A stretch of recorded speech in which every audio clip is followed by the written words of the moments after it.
Welcome to West Virginia Public Education Collaborative's podcast, Championing Public Education. WVPEC is a collaborative committee dedicated to advancing public schools in West Virginia by engaging key local stakeholders and national experts. Let's get started.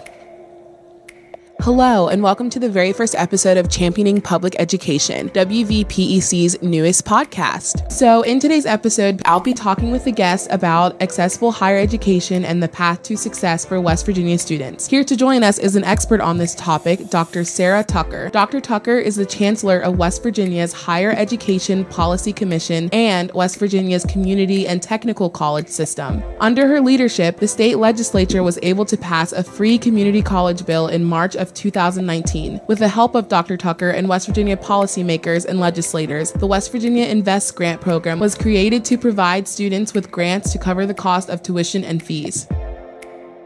Could you just start by introducing yourself and talking about your job title and how that involves West Virginia and the education system? Sure. So my name is Sarah Tucker. I am the Chancellor of the Community and Technical College System of West Virginia and the Interim Chancellor of the Higher Education Policy Commission. Those two organizations are coordinating board for higher education in the state of West Virginia. So the Community and Technical College System obviously oversees the 9 public community and technical colleges that we have in the state of West Virginia, and the Higher Education Policy Commission coordinates the 10 baccalaureate institutions, public baccalaureate institutions in the state of West Virginia. It sounds like you have a very busy schedule. It's a lot of colleges.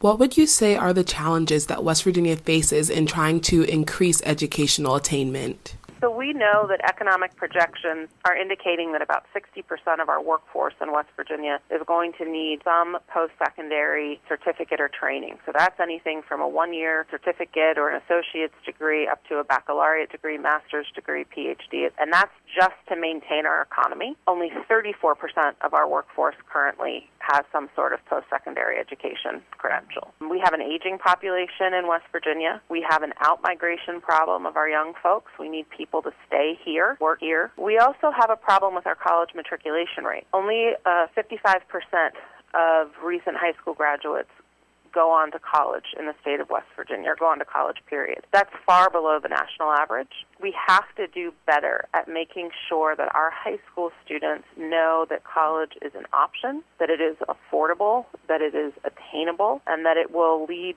to bettering their future. I was just looking at some wage data yesterday, as a matter of fact, and found that in the state of West Virginia, 6 years after graduation, a student who has an associate's degree will earn $20,000 more per year than a student who just has a high school degree. And you can imagine that number increases with baccalaureate degrees, and it jumps up even higher with master's degrees, and so on and so forth. Having education is important to your potential income, and that's not a message that we have delivered as well as I think we need to. We also have some structural problems that we're bumping up against, particularly as it pertains to FAFSA completion. We know that there is a group of students who are struggling to complete their FAFSA because they don't have access to their parents' information. And without that access, they're not able to complete their FAFSA, which means that they can't have federal or state financial aid.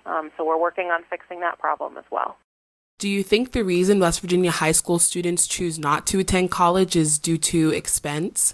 We poll high school seniors every few years, and the number one barrier that they say they have going to college is the expense. The truth is that college in West Virginia is extremely affordable. If a student receives full Pell, which is about $6,700, it covers a significant portion, if not all, of the cost of tuition and fees, depending upon the institution. But we are undergoing some initiatives to try to make college more affordable. Obviously, last year, the legislature passed a free community college bill. That goes a long way in making college more affordable for a lot of students. And interestingly, with that bill, we're seeing that more traditional-aged students are enrolling in community colleges. Another thing that we're trying to tackle right now are open educational resources. So I'm sure you are well aware of the cost of textbooks at campuses. You can actually see a drop in the data from students from the time that they register for classes and get their financial aid, and then when they have to buy their books, students are dropping. We have courses,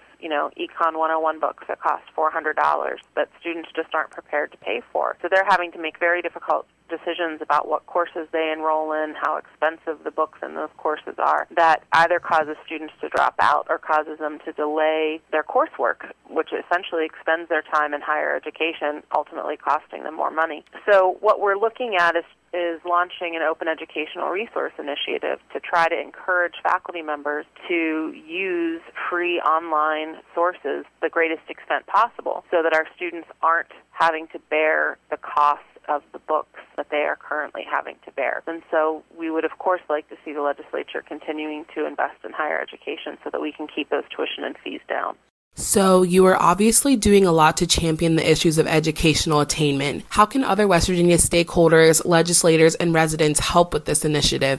So I think one thing is to let the folks who are in the position of power to make those changes know what the impediments are. So if you're talking to your legislators, I have found that legislators writ large across the state of West Virginia are very open to having discussions with their constituents about the things that are bothering them or the things that are causing them problems. And so, for example, if students are interested in reducing the cost of textbooks, having conversations with your legislators about what that looks like for you on campus, how much money you're paying on average every semester, and how moving to, a different format, a more modern format, could make a difference to you, will resonate with the legislators, and they will try best they can to help make some of the changes that you all see a need to make. Each of the colleges and the community colleges have a student government association. Those folks represent you and are your voice to the legislature, and they listen. I would just encourage everybody to get involved through your SGA. What do you think can be done to improve the transition from K-12 to a higher educational institution? The state superintendent, Steve Payne, and I are working together, frankly, probably for the first time that I know of. The higher ed and K-12 are working together as well as we are right now. The superintendent and I have many joint goals and things that we would like to see, and we're working on those. We're trying to figure out how to increase math scores across the state in K-12 because that preparation is obviously very important. Part of that is whether or not students have access to a qualified math teacher. We know that in the state of West Virginia, the biggest teacher shortage is within math teachers. And so how can we increase the number of students who are going through our higher education institutions who are interested in becoming math teachers? How do we incentivize that? And we're doing some of that work through changes that we made in the Underwood-Smith Teaching Scholarship this year. We're also talking about how we can increase dual enrollment for our students. We know that students who participate in dual enrollment in high school do better in college and are more likely to matriculate in college. And so how can we increase those opportunities for our students? As far as technology is concerned, technology has completely changed the way that we do everything. It's changed the way that K-12 is working, it's changed the way that higher ed is working, it's changed the way that business and industry work. And we have to incorporate that mindset, the technology skills that students need into the way that we train them and the way that we educate them, because if we don't, they're going to go out into the workforce and they're not going to be prepared. Would you say that there are any other states that you see as exemplary when it comes to higher education? Sure. I think the work that is being done in Tennessee is tremendous. They have really managed to revitalize their economy, revitalize higher education. Their higher education institutions work well with one another from what I can tell. Their systems are delineated well. There's a lot of sharing of ideas and resources between the institutions. They have been able to increase the number of students who are going on to post-secondary education through the Tennessee Promise Act, and now they have a new bill that allows adults to go back to college for free. They really are doing some phenomenal work, and we have modeled many of the reforms that we have put in place based on Tennessee, but we could do more.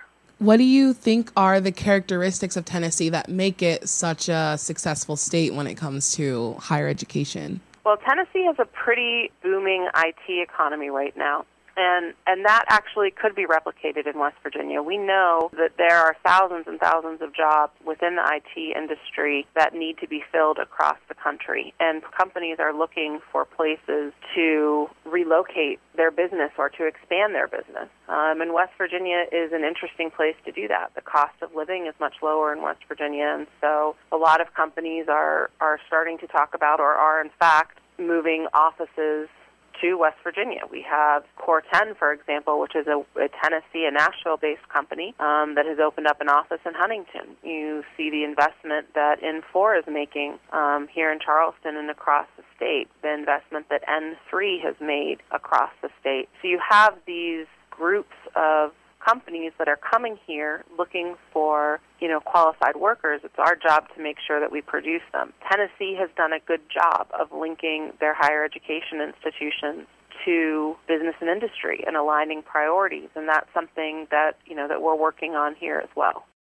What do you see as the most crucial steps to take? What would you say would be your next steps in order to, reach the goal of having all of these higher rates and educational attainment? I don't know if I would say it's the most crucial step, but let me tell you what I'm working on right now. I was recently at a high school in southern West Virginia, and I was approached by a series of students who are living with their grandparents or aunts or uncles because their parents were affected by the opioid crisis. So their parents are out of the picture, and they're living with their family members. Their family members have not taken any sort of legal action to take guardianship of the student. So students are not considered independent by the eyes of financial aid. And what that means is that when the student goes to file his or her FAFSA, he or she needs to have parental information, W-2s, income information. Sometimes they will, sometimes they won't. When they don't, they are not able to complete their FAFSA. When you can't complete your FAFSA, you can't get federal financial aid or state financial aid. There is a way that colleges can override this, but the student needs to have enough gumption to contact the institution to get the override to happen. And it's not an easy process. When I looked into the depth of this problem, I found that there are more than 40,000 students, 10.6%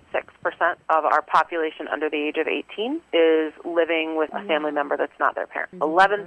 I'm not saying that all 11% of those students can't fill out their FAFSA, but a significant chunk of them can't. And so knowing that this is going to be a structural barrier to these students, I have started talking about it and talking about it very publicly. I've reached out to judges in the state of West Virginia to talk about how we might be able to fix this problem. I've talked with all of our financial aid folks about how we might be able to fix this problem. I've talked with Senator Capito's office about how we might be able to fix this problem. And sometime next week, I'm talking with the individual who's responsible for dispensing federal financial aid. We can't have a situation or create a structural barrier where students are doing what they're supposed to be doing and that through no fault of their own, they're not able to matriculate to college. If we can fix this for our students and for the state of West Virginia, I think we will see a very significant return on investment.